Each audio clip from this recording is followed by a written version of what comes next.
Pero puedo hablar porque no sé si me funcionan los parlantes.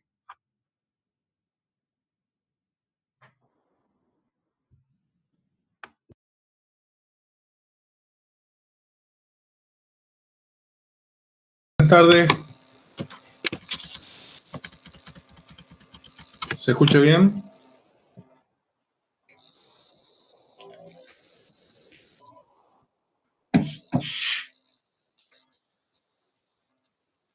¿Se escucha? Sí, profe.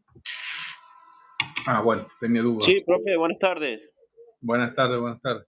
Sí, lo escucho muy bien. Listo, me alegro entonces. Háganme el favor, pónganme en el chat los asistentes, por favor.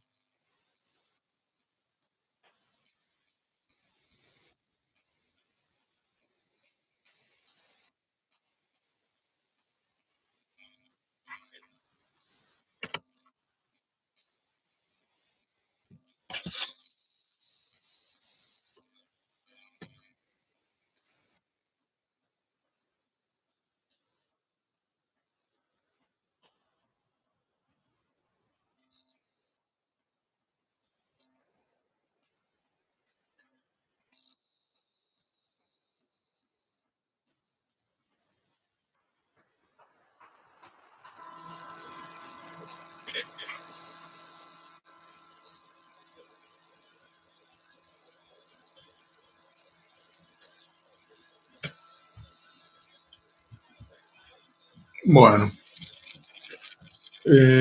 déjenme ver una cosa.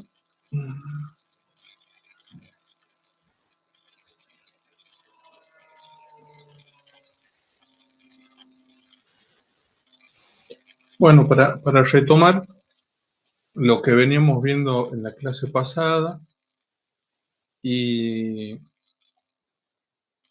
avanzar un par de detalles y sí, ya liberarlos para que se puedan empezar a leer o avanzar, mejor dicho, con la lectura para el parcial, ¿no? Ya copio después la asistencia. Los que están 3 ahí, por favor, pónganme que están las 3. Así yo lo copio.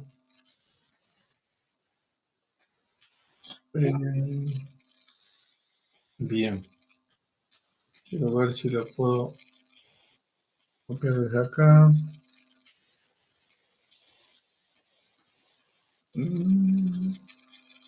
Notas.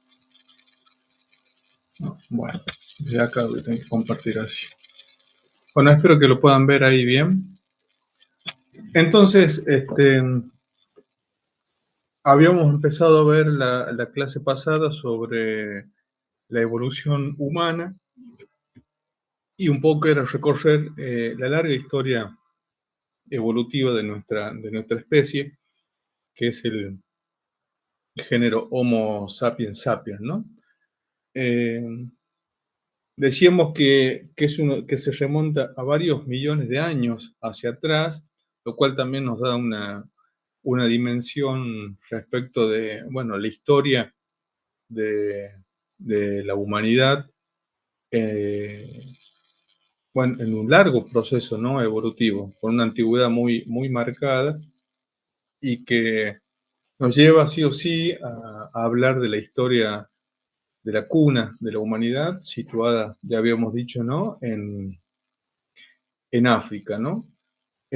Precisamente en un lugar que se llama el Valle del Rif, donde se concentran muchas de las hallazgos y de los avances en el tema de la paleoantropología, donde, bueno, hay un trabajo interdisciplinar entre geólogos, arqueólogos, biólogos, paleoantropólogos, bioarqueólogos, etcétera, y que, como habíamos comentado también en la clase pasada, año a año trae noticias nuevas, se va avanzando, se van proponiendo nuevas especies, nuevas teorías y nuevas hipótesis respecto de el camino, la línea evolutiva que trae definitivamente o que llega hasta a dar con nuestra especie, ¿no? En el largo recorrido de la humanidad en África, siempre tenemos que decir o pensar que estamos retrotrayéndonos casi aproximadamente a 5, mejor dicho, 6, 7 millones de años hacia atrás. Dijimos también que es un camino con varios senderos, no es unilineal, sino es multilineal, en el sentido de las especies que van quedando en el camino, es decir, que no se han adaptado a los cambios climáticos o por alguna u otra razón se han visto extinguidas a lo largo del proceso evolutivo, ¿no? Eso hay que tenerlo también en claro, ¿no? No es una sola línea, no es una sola historia de evolución de nuestra especie, sino que en el camino han ido quedando varias formas homínidas, por llamarlo así, en el camino, que no se han adaptado. Recuerden también que en el medio hay, o a la par, mejor dicho, de todo ese proceso, de ese camino, se van sucediendo diferentes cambios climáticos. Las condiciones climáticas en algunas épocas suelen ser de mayor humedad y de precipitaciones, ¿no? Con una mayor densidad de arbórea, por llamarlo así, y en otro momento la expansión de las condiciones climáticas de mayor aridez, sequedad, han dado avance a lo que, bueno, hoy conocemos comúnmente como la sabana africana, ¿no? Que es casi como una estepa con algunas islas o pocos árboles en el medio, ¿no?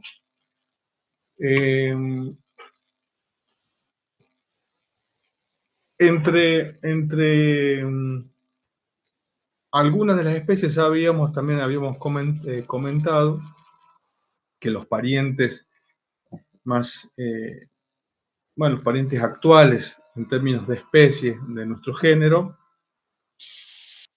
están los chimpancés y están los gorilas, ¿no?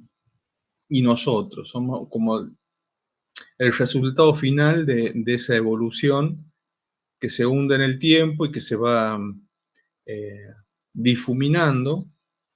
Si bien hoy en la actualidad tenemos la certeza que hay 3 especies de alguna manera un poquito más o menos emparentadas en algún punto en el tiempo, es decir, estos nuevamente, los gorilas, los chimpancés y los humanos, ¿no? El resultado final de un camino evolutivo son estas 3 especies y que en el pasado su origen se va hundiendo en el tiempo y también se va difuminando. No sabemos precisamente en qué momento las líneas evolutivas, los caminos evolutivos de estas especies se dividen.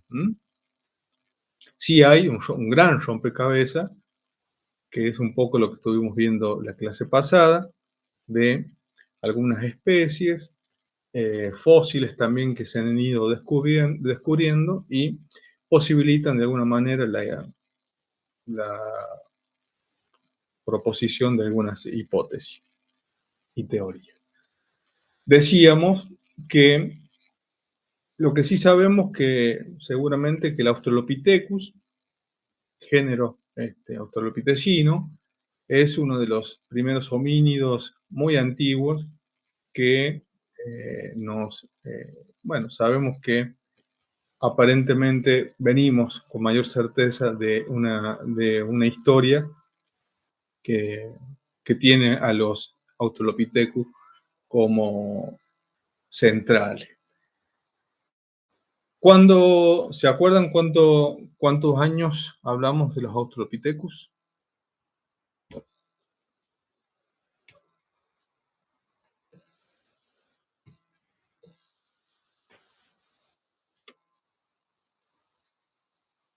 ¿Cómo dijo, profe?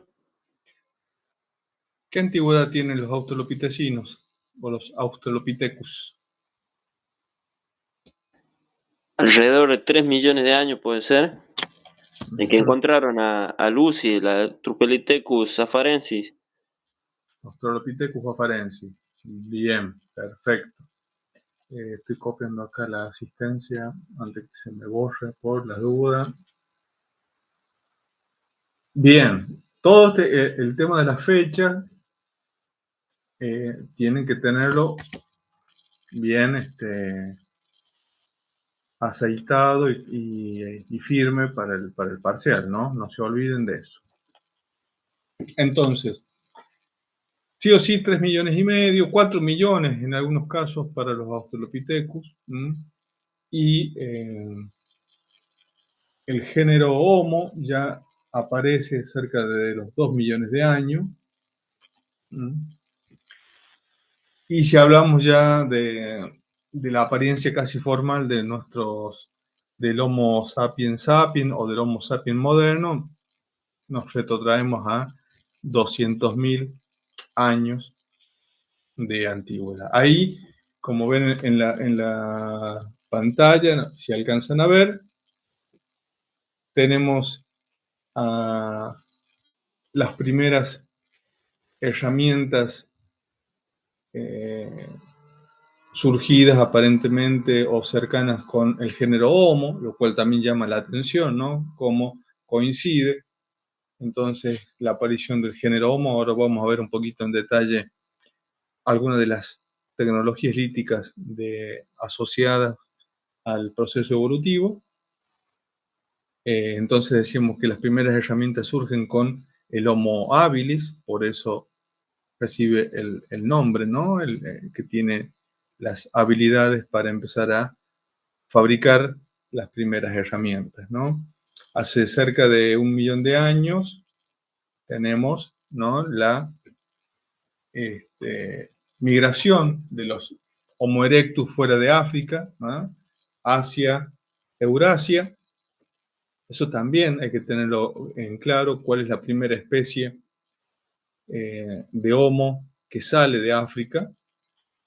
Empieza un largo camino podríamos decir, de peregrinación, de migración hacia el resto del continente y hacia el resto del mundo.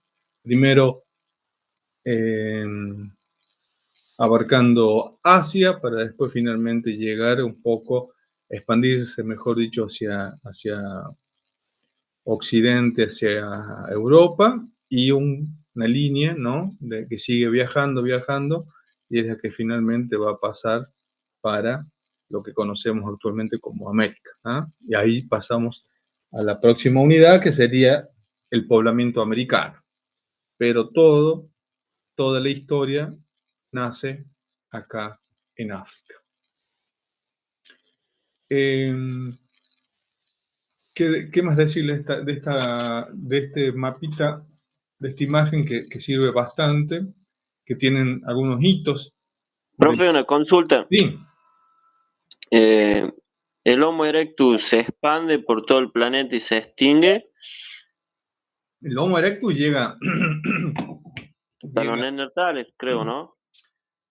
llega a Asia, ¿sí? Y de ahí ya no es que se extingue, sino, bueno, no sabemos bien, posiblemente nosotros venimos de ahí, ¿no? O sea, hay un reemplazo, va mutando, se va transformando, mejor dicho, va evolucionando el erectus hasta transformarse en algún otro género Homo. Todavía el nacimiento específico o particular de cada uno de estas especies no se conoce bien, pero sí, aparentemente, en el camino evolutivo, los Homo erectus estaban vinculados a nosotros, ¿no? ¿Sí?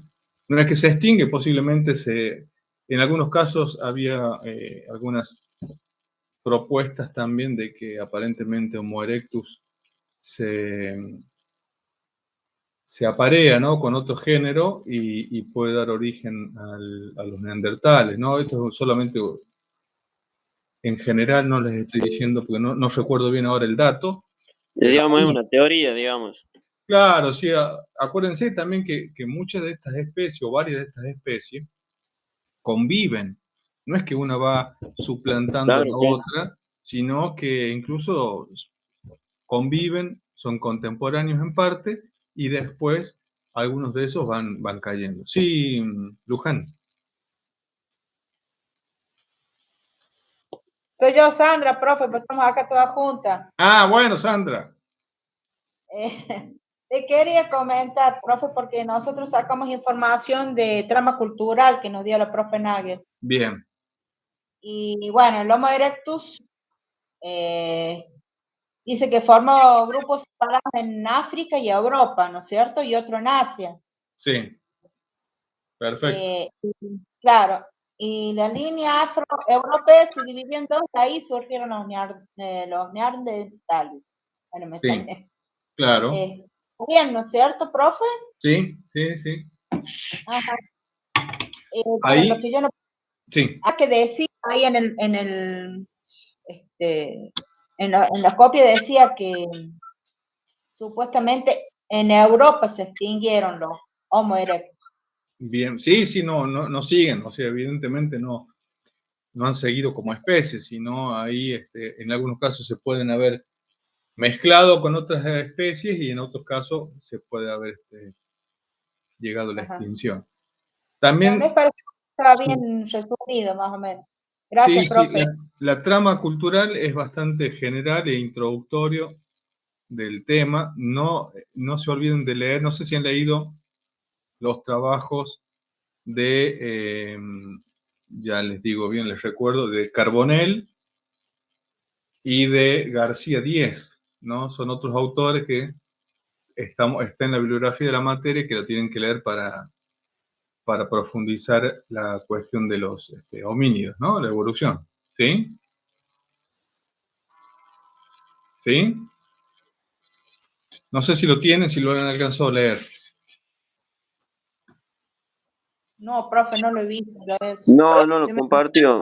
¿Lo podría compartir, profe? Sí, sí, ahora se los voy a compartir por el grupo, por el WhatsApp, porque eso sí está más o menos lo que yo estoy comentando, además del texto de la trama cultural que les dio la profe. Lo que yo estoy comentándoles está precisamente en estos autores, que es lo que estamos usando como materia, como bibliografía de este tema, ¿sí? Ahí, aguárdenme que estoy buscando para poder darles.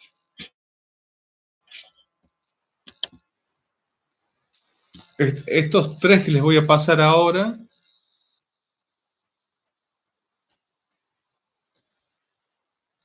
les va a servir muy bien para lo que estamos viendo.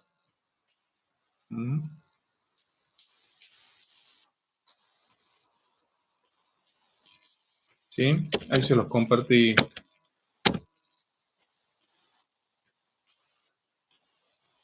¿Dónde estoy?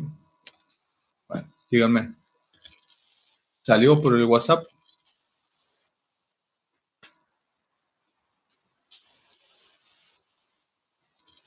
Bueno. Sí, profe, sí, acá lo estamos viendo. Ah, bien, perfecto. Bueno, eso no sé, sí o sí, lo tienen que leer porque eso les va a ayudar un montón, sobre todo uno de los trabajos de Carbonell que hace todo el raconto de las especies, ¿no? De cada uno del camino evolutivo de los que están vinculados a la historia evolutiva. Bueno, un poco entonces, bueno, ahí en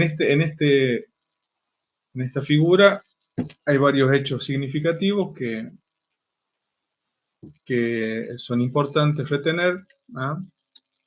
Acuérdense que esto, ¿no? De las primeras tecnologías líticas están asociadas también entre 200.000 años con el musteriense. Para el parcial que me están preguntando, déjenme que... Sí, es importante que conozcan bien la fecha de las especies, ¿sí? Eso es muy importante, porque si yo les estoy hablando cuándo surgieron, en qué antigüedad tienen los Australopithecus, me tienen que saber decir, no solamente en general, sino también en particular, el africano, el afarensis, ¿no? Cuando hablo del género Homo, también hay que tener muy clarito cuando hablo de qué antigüedad tiene el Homo habilis, el Homo erectus, ¿sí? Eso tienen que tener como claro. Todas las fechas tienen que tenerlo en claro. También, un poco más adelante les estoy por mostrar ahora el cuadrito de la capacidad craneal, que yo también les había comentado en clase que tenemos que tener también presente cuál es la capacidad craneal de los Australopithecus, cuál es la capacidad craneal en el género Homo, ¿ah? Cómo eso va cambiando.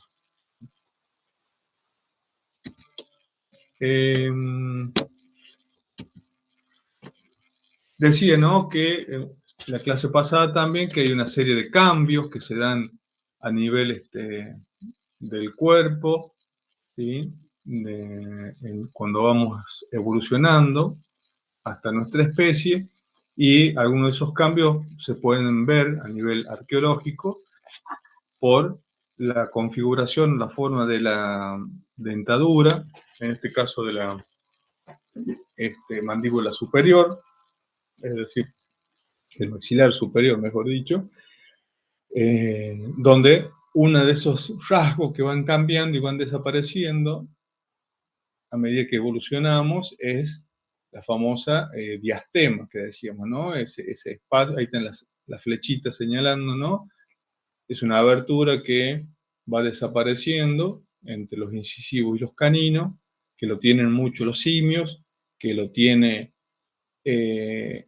algunos de el Australopithecus afarensis, y que ya, fíjense, abajo, en el género, en el Homo, desaparece la diastema. Es decir, la diastema está presente en homínidos muy antiguos y en los simios actuales, pero no en el género, en el Homo un poco más evolucionado, ¿no?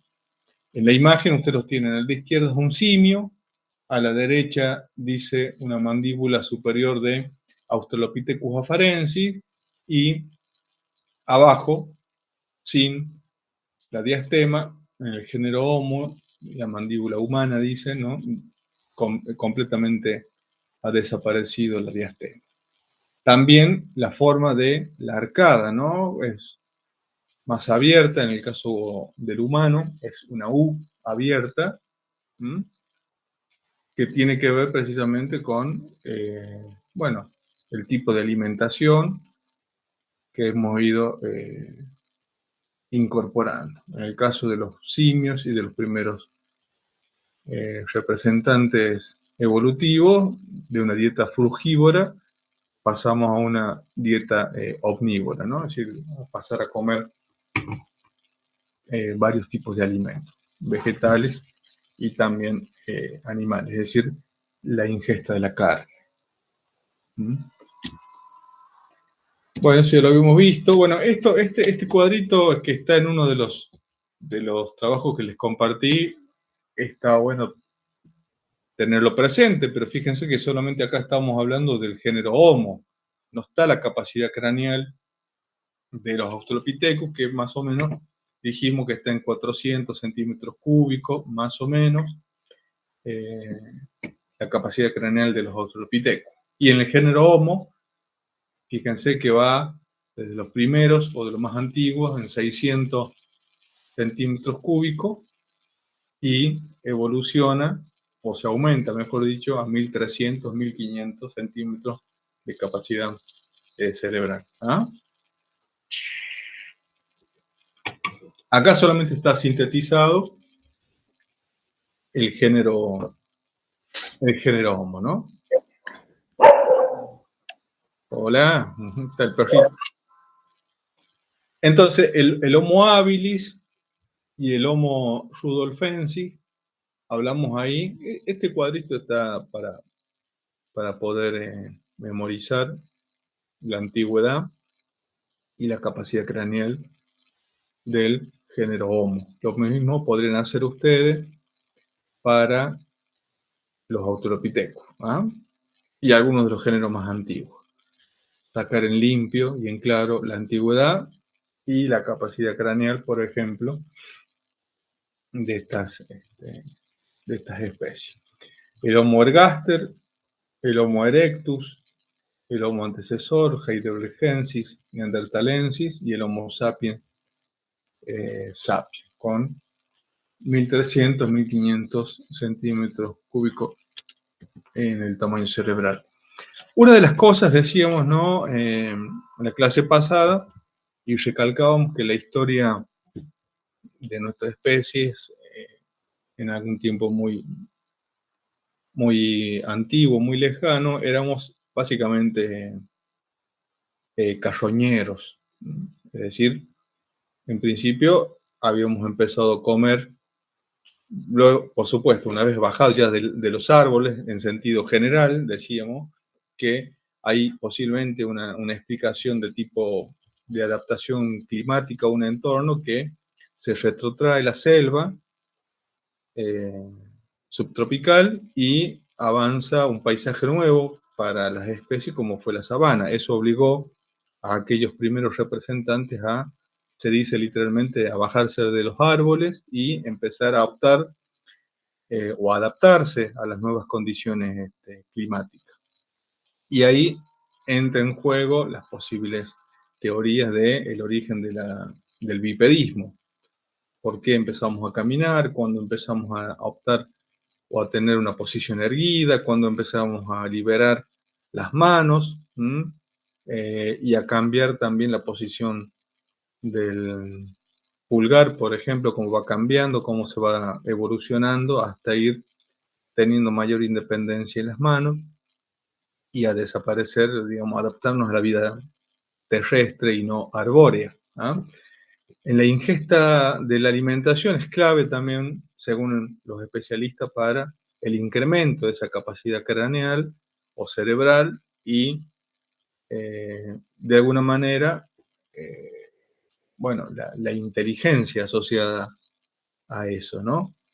La posibilidad de empezar a usar las primeras herramientas, a diseñar unas primeras herramientas, decíamos, ¿no? La vida carroñera, de las grandes presas que mataban, nosotros nos alimentábamos de los desperdicios. Eso también, según los especialistas, está asociado al éxito evolutivo de nuestra especie, ¿no? La ingesta de carne con la posibilidad de el desarrollo de la inteligencia o de las capacidades cognitivas de nuestra especie. En ese punto, lo que quería mostrarles hoy, avanzar, era en las tecnologías líticas asociadas a estos momentos, a las primeras herramientas.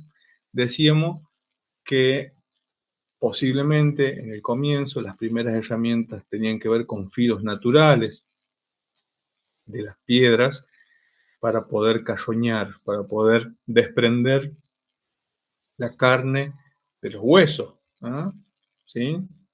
También habíamos comentado en clase que hay distintos tipos de huellas o de marcas o de vestigios o de indicadores que quedan en los huesos una vez que nosotros cortamos, descarnamos, desarticulamos, etc., ¿no? Entonces eso posibilita que la arqueología avance en la explicación de, bueno, qué presas se comieron, qué partes de los animales se comieron, se consumieron, y dependiendo de las marcas de corte, saber si son para descarne, para desarticular, etc.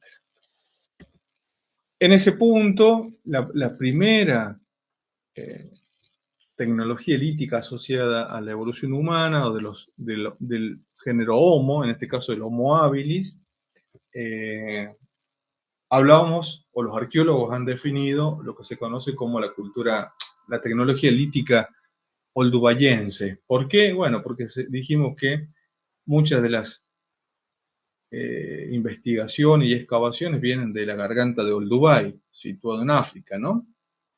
Cerca del lago Victoria también. Entonces, recibe el nombre de ese lugar. Por eso se llama la tecnología lítica oldubayense. O modo 1, también lo conocen los arqueólogos, ¿no?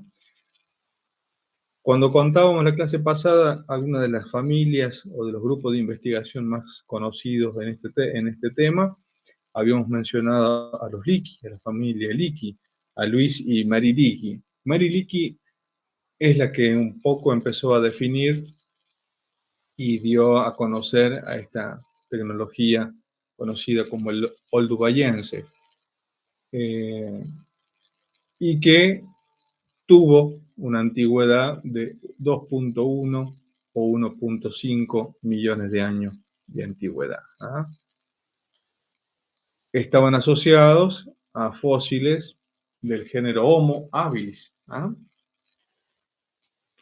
La tecnología lítica oldubayense se caracteriza principalmente por una tecnología casi unifacial, es decir, han sido trabajados de un solo lado los núcleos, ¿ah? Como pueden ver ahí en la foto, ahí hay un lascado, hay un golpe primario sobre otra piedra para precisamente producir o lograr un filo.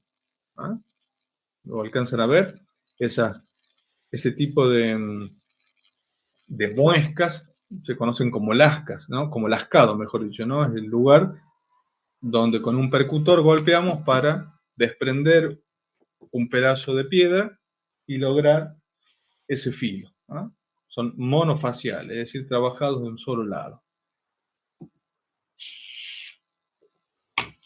Entonces, este tipo de tallado es el que está emparentado o asociado a la emergencia del género Homo, y por la antigüedad de estas herramientas asociadas sí o sí a el Homo habilis. Ahí voy a poner la imagen anterior, ¿no? Entonces decía, ¿no? El origen del tallado de las piedras por nuestros antepasados estaba ligado a la emergencia del género Homo, y que este desarrollo tecnológico estuvo asimismo directamente unido al cambio climático y a la propagación de la inmensa sabana. ¿Ah? Ahí está un poco lo que comentábamos recién de cómo la selva subtropical africana retrotrae y avanza la sabana, un tipo nuevo de ambiente para todas las especies. ¿Ah?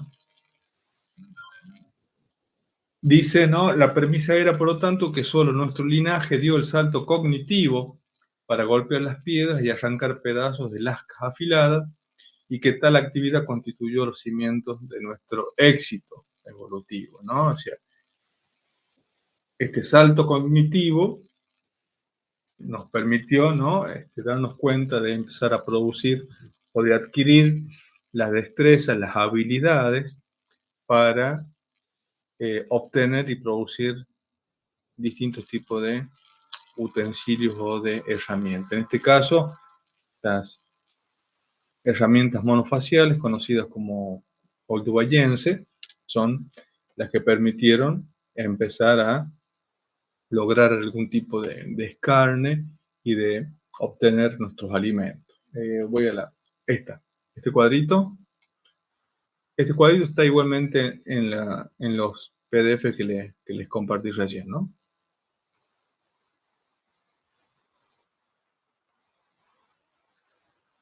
¿Está? Paso al otro entonces.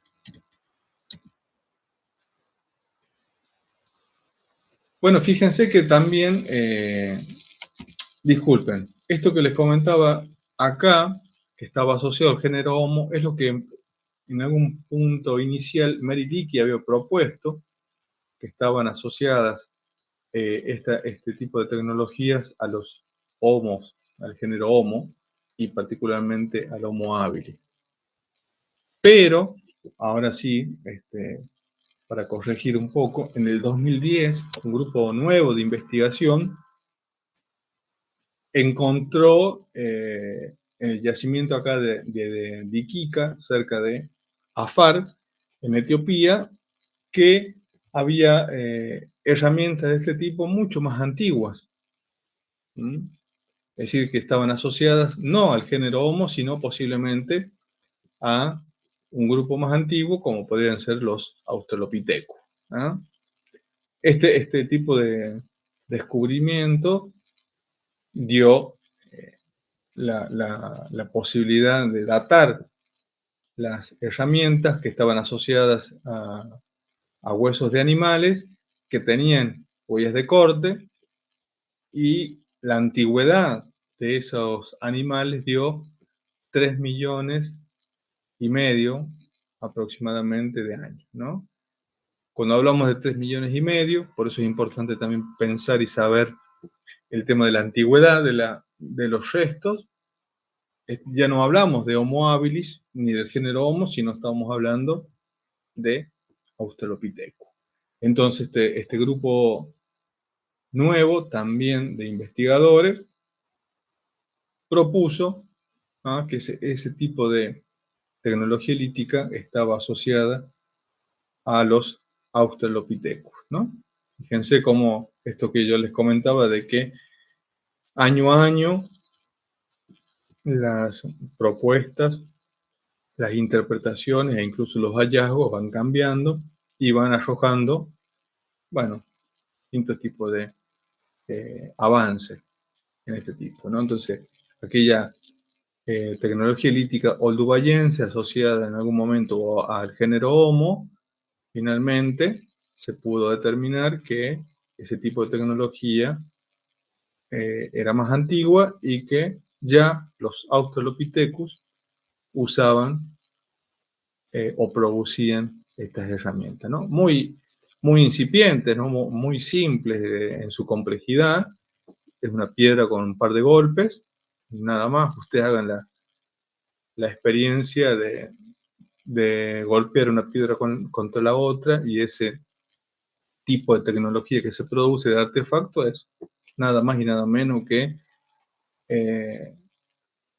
la tecnología lítica de tipo oldubayense. Es un simple golpe con una piedra con la otra. ¿Sí? ¿Se entiende? Quedamos ahí. Entonces esa antigüedad está asociada a los Australopithecus. Entre las últimas tecnologías líticas que se conocen o de mayor antigüedad, le sucede en el tiempo la que se conoce como achalense o achelense, que es el modo 2, según los investigadores. ¿Qué cambió acá? Bueno, es una tecnología lítica un poco más reciente, estamos hablando de 1,7 millones de años de antigüedad. ¿Y qué hay acá de distinto a la otra? Bueno, principalmente que esta tecnología es bifacial, ¿no? Fíjense ya la complejidad de la talla de los artefactos logrados, donde el núcleo, la piedra, estaba trabajada de manera bifacial, es decir, de los dos lados, ¿no? De una cara y de la otra, para así obtener un filo más simétrico. Hay una forma más simétrica también de las herramientas, y por ende también hay un desarrollo tecnológico mayor, muy marcado. Y hay un conocimiento técnico que no solamente es una sola talla de una sola cara, sino que están tallados de los dos lados. Todo este tipo de tecnología, como todo proceso manual, creado ya por nuestros primeros representantes, evidentemente significó primero un pensamiento conectivo en el sentido de imaginarse el artefacto en la cabeza, ¿no? Como siempre decimos, ¿no? Tengo la idea, pero de ahí tengo que pasar a la acción, tengo que pasar a la práctica, tengo que pasar a la producción, al trabajo de la piedra para lograr el artefacto que yo tengo en mente. O sea, hay un gran desarrollo cognitivo de imaginarse la herramienta a producir la herramienta, ¿no? Eso también se lo pone mucho en superficie cuando pensamos cómo se logra, cómo se producen, cómo se construyen estas primeras herramientas, ¿no? Dice, estas bifaces son uno de los primeros objetos diseñados y elaborados por el ser humano resultado de un largo proceso de transformación de una piedra, ¿no? Fíjense el anterior, de pasar de este tipo de artefacto muy, bueno, primitivo, por decirlo así, a pasar a un tipo de artefacto como esto, con un filo logrado, y a empezar a producir un tipo de herramienta más compleja, ¿no? Este tipo de herramienta sirvió para que, bueno, para cortar cuero, para cortar madera, para extraer la piel, por ejemplo, de los animales, para obtener también la carne, ¿no? Se podía descuartizar los animales, se podía golpear también, podrían ser como especie de hacha de mano, etcétera, etcétera. Es decir, las posibilidades funcionales de estos artefactos ya fue incrementándose, incluso, bueno, como una punta, ¿ah?, de proyectil para obtener o para las cacerías, ¿no?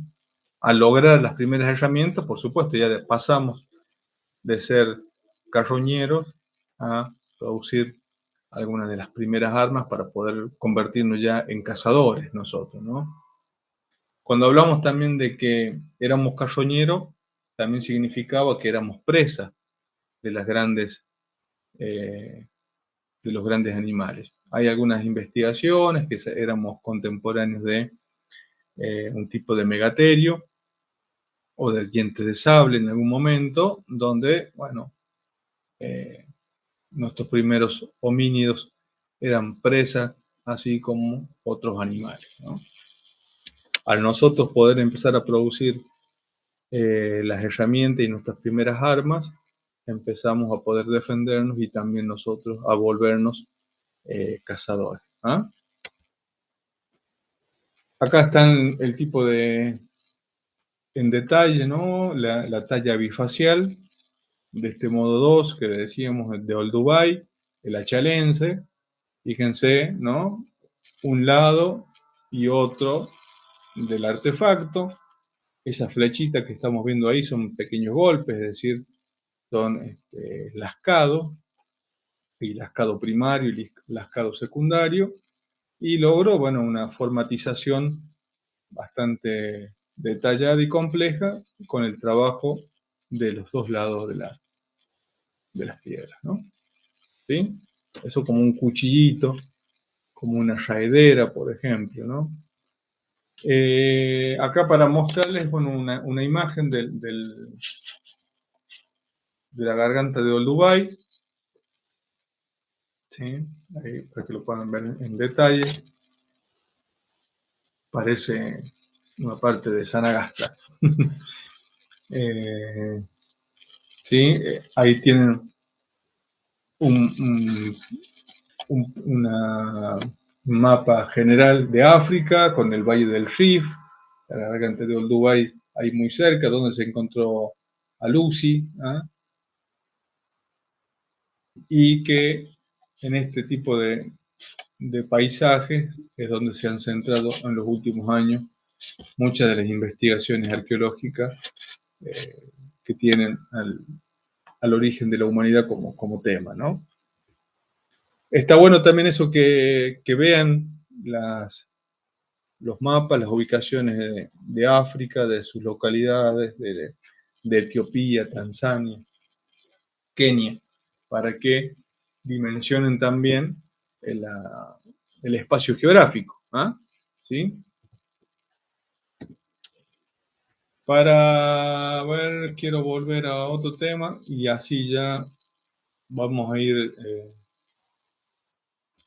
terminando. Bueno, un poco ahí retrotrayéndonos en el tiempo, este tipo de la enciclopedia británica nos permite también dimensionar y visualizar el camino evolutivo de muchas de estas especies, de nuestra especie, en conjunto con las otras especies. Les decía, ¿no? Nosotros acá arriba, como Homo sapiens sapiens, a la izquierda tenemos a los gorilas y a los chimpancés como parientes cercanos, ¿no? Y en el camino, ¿sí? Ahí, por lo menos en este tipo de imagen, cuando lean Carbonell, nos vamos a ir mucho más atrás en el tiempo. Vamos a estar hablando casi de 5 o 6 millones de años, dependiendo con el Ardipithecus, con otro tipo de especies muy antiguas que se han ido extinguiendo, ¿no? Pero en este caso, acá tenemos como representante más antiguo a los Australopithecus, ¿no? En este caso a Afarensis, y como hacia la derecha, ¿sí? Nos vamos acercando con el camino evolutivo, el sendero evolutivo de nuestra especie, con el Homo rudolfensis, el Homo ergaster, ¿ah? El Homo erectus acá, ¿ah? El Homo habilis anteriormente, y el Homo heidelbergensis, neanderthalensis y sapiens sapiens. Cada uno con su antigüedad también, ¿ah? Y paralelamente, en alguna parte, se abre de nuestra línea evolutiva el género Paranthropus, que justamente quiere decir que es paralelo al hombre. Ahí tenemos al Paranthropus robustus o el Paranthropus boisei, que son los que se ubican en el camino evolutivo de los grandes simios, en el caso del chimpancé y del gorila, ¿no? Se alcanza a ver ahí, ¿no? Como ahí se abre hacia la izquierda un camino evolutivo, una línea evolutiva totalmente distinta a la nuestra. Pero esto quiere decir que éramos vecinos ¿de quién? El Homo erectus era vecino contemporáneo por algunos miles de años del Homo habilis, por ejemplo, ¿no? Y este género Homo era contemporáneo, vecino de el Paranthropus boisei o del Paranthropus robustus. Esto es lo que decía, ¿no? En algún momento hay varias especies conviviendo. Como es muy fragmentario el registro fósil de este momento muy antiguo, es un gran rompecabezas, ¿no?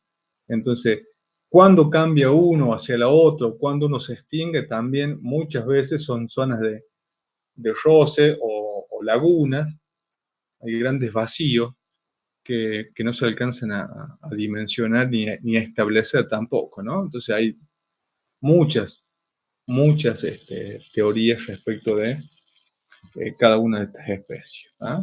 Pero sí sabemos, tenemos como grandes saltos que van apareciendo a lo largo de la historia y que van mostrando que hay caminos evolutivos distintos. Uno que va a dar con nuestra especie y otro que va a dar con los grandes simios, ¿sí? Bueno, algunos de los cambios que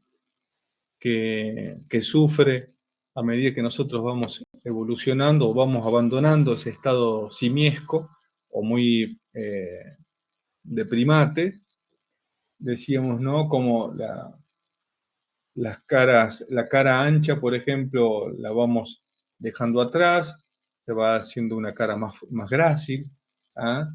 Más suave en algunos de los bordes, en la línea temporal, en la capacidad craneal también va cambiando, ¿eh? Y lo que se llama el toro supraorbitario también en los simios es más marcado y en el caso de los humanos no tanto. Y, por supuesto, asociado a la posición bípeda, también los miembros inferiores van cambiando y como el ángulo bicondilar, dice acá, ¿no? De cómo la posición de las piernas van cambiando en el caso del chimpancé, del Australopithecus y en el caso del género Homo, ¿no? En el caso de los chimpancés, por ejemplo, es muy perpendicular, muy recto, y en el caso del género Sapiens alcanza un ángulo un poco mayor y que tiene que ver con precisamente la posición de los pies y de justamente la posición bípeda, ¿no? del caminar. Hay, bueno, un poco para ir terminando con esto, era que hay varias hipótesis respecto de por qué vamos o hemos optado por, hemos conseguido la posición bípeda y empezar a caminar erguido. ¿Ah? Hay algunas teorías que tienen que ver con el transporte, acá está en los PDF que les compartí. Uno tiene que ver que, bueno, era la posibilidad, mejor dicho, de transportar cosas, es decir, de liberar los miembros, y de andar colgados pasamos a tener la posibilidad de llevar algo para transportarlo. Otro tiene que ver con el uso de las armas y de los utensilios, esto de producir y usar herramientas distintas. Otro tiene que ver con, por ejemplo, o varias de estos tienen que ver con eso mismo, ¿no? No solamente uno. De poder alimentarnos, de acarrear agua, de llevar nuestras crías, la descendencia. La otra era esto de desplazarse entre los árboles, de poder correr de alguna manera también de árbol a árbol. Otro tiene que ver con la posibilidad de obtener los alimentos o frutos de los árboles, es decir, de tener una posición erguida para alcanzar una mayor altura. La otra, esto también estaba asociado, según algunos investigadores, a bueno, el avance de la sabana y el retroceso de los árboles, esto de decir, bueno, estamos a nivel del suelo y nos empezábamos a erguir para poder controlar el espacio circundante, transportar alimentos, y la otra dice, ¿no?, la termorregulación, es decir, que un cuerpo erguido recibe menos calor que un cuerpo que se desplaza de manera, bueno, como los cuadrúpedos, ¿no? Sí, Rosa. No sé quién es. Agustín, profe. Sí, Agustín. Y tengo una teoría también sobre por qué se erguían el Homo sapiens empezó a erguirse, a pasar de estar en 4 a andar en 2.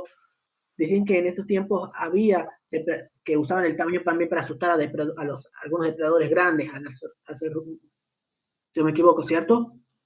También, sí, también puede ser. Viste que muchas de las recomendaciones cuando uno se encuentra con bueno, en el caso de los osos, ¿no? Siempre en las películas o en los documentales, mejor dicho, dicen agitar los brazos para aparentar un mayor tamaño, ¿no? Es decir, mover los brazos, levantarlos para tener de alguna manera más intimidación frente a otros animales. Así que seguramente tiene que ver también con eso, son varias explicaciones posibles. Ahí están, ¿no?, las hipótesis sobre la aparición del bipedismo, un poco lo que les comenté recién, en base a las imágenes, a los dibujos, eso está también ahí en el trabajo. Puede ser, pregunta parcial, es decir, cuáles serían las causas de la aparición del bipedismo, ¿ah? Así que también ténganlo en claro eso, ¿no? ¿Qué más? Y ya los libero con esto, si ya empiezan a estudiar. Bueno, esto es un poco para terminar. Este cuadrito está también en el trabajo de Carbonell, que está bueno. Esto yo les decía, ¿no? Carbonell, por ejemplo, este es como una síntesis de las distintas especies que van jalonando el proceso evolutivo. En los más antiguos está Sahelanthropus, ¿ah? 6 millones de años estamos hablando, ¿no? El Orrorin aparece también 6 millones de años. Es muy fragmentario, fíjense que son apenas algunos huesos. Es muy complejo el proceso evolutivo, ¿no? Hablamos de Ardipithecus, Cadava, Ramidus, por ejemplo, de 4 millones y medio, 5 millones y medio, y cómo, no sé si lo siguen a la imagen, ahí se los voy a acercar un poco más. Acá hay un representante posible, todavía hay muchas dudas, del Australopithecus anamensis, con 4 millones 200 aproximadamente de años, muy fragmentario. Después vienen, ¿no?, cerca de los 3,5 millones los distintos representantes del Kenianthropus, Australopithecus afarensis, ¿ah?, Bareilles-Ghazali también, y hacia la izquierda, ¿no?, como va apareciendo el Paranthropus, hacia la derecha, mejor dicho, el Paranthropus y los distintos homos y otros géneros de especies de Australopithecus, en el caso del Africanus y el Gari, con 2,5 millones, ¿no? Paranthropus a la derecha, Paranthropus robustus y boisei. Acá ya nos vamos para el lado de los póngidos, es decir, de los chimpancés y del gorila. Y acá hacia la izquierda, con Homo ergaster, Homo habilis, el Homo antecesor, y finalmente el Homo sapiens sapiens hacia la izquierda, ¿no? Y el género Homo con los neandertales, que también, según algunas teorías, se extinguen, ¿no?, muy vinculadas a una etapa y a unas condiciones climáticas particulares de Europa. Este también cuadrito está bueno porque les ayuda a visualizar las antigüedades y las especies. No queda otra que memorizar, porque no hay otra, las distintas especies, ¿sí? Esto háganse cuadritos, hagan líneas del tiempo, cuadro sinóptico de las especies, ¿no?, con sus características. Y antigüedad, eso sí. ¿Sí? Puede ser que yo les pregunte qué antigüedad tiene el Paranthropus boisei, y lo tienen que saber, o el Homo habilis, ¿ah? Esas son algunas preguntas. ¿Sí? ¿Qué tengo acá? Bueno, nada más. Bueno, con eso los quería terminar el avance para este tema, dar un pantallazo sobre las tecnologías líticas asociadas al proceso evolutivo. Ya en la próxima clase rinden, después les pasaremos las notas, los que tengan que recuperar les pasaremos alguna fecha, y vamos a dar poblamiento americano, posiblemente como uno de los últimos temas, dado que se está terminando ya el cuatrimestre. ¿Ah? ¿Sí? ¿Alguna consulta, chicos?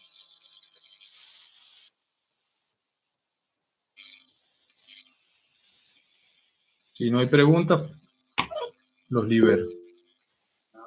Chao, no, profe, no. Bueno. Todo bien, profe. Bueno, Sandrita. Listo, profe. Lean, por favor, estudien.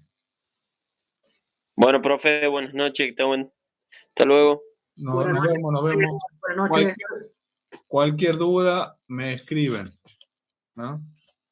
Listo, Gracias, profe. No. ¿Cómo estamos, profe? Dale.